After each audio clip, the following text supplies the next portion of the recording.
Happy birthday to. Hello friends, welcome to my channel. 24শে নভেম্বর ছিল আমাদের মিঠি রানীর 6th বার্থডে।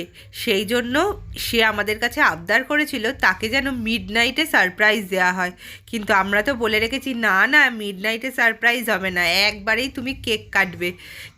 সেই শুনে তো তার খুব মন খারাপ হয়ে গেছিলো।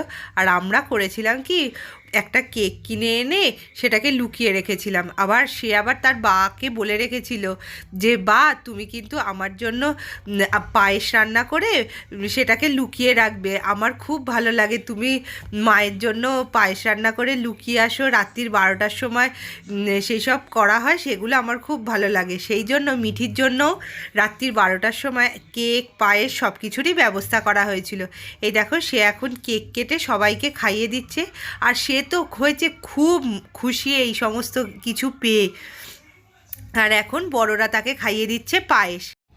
তারপর পরের দিন সকালবেলা মা নিয়ে এসেছিল মিঠির জন্য কিছু তত্ত্ব আর একটা আংটি।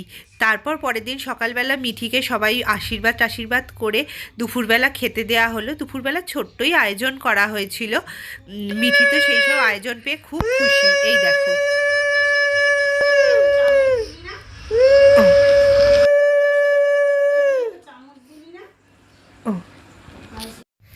তারপর সন্ধেবেলা মিঠির জন্য রাখা হয়েছিল এইরকম ছোট্ট একটা বার্থডে পার্টি।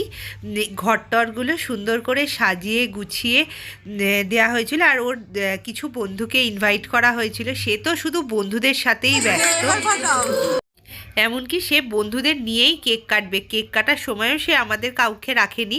এই যে বন্ধুদের হাত ধরে সে এখন কাটছে কেক। আর জানো তো, মিঠির এই কেকটা মিঠিকে গিফট করেছে মিঠির ফেভারিট আন্টি।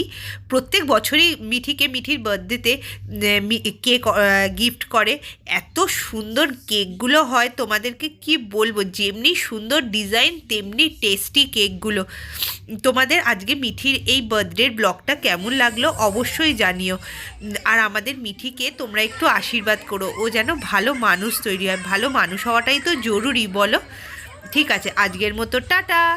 আবার তোমাদের সাথে পরে কোনো একটা ব্লগে দেখা হবে। এখনকার মতো বাই।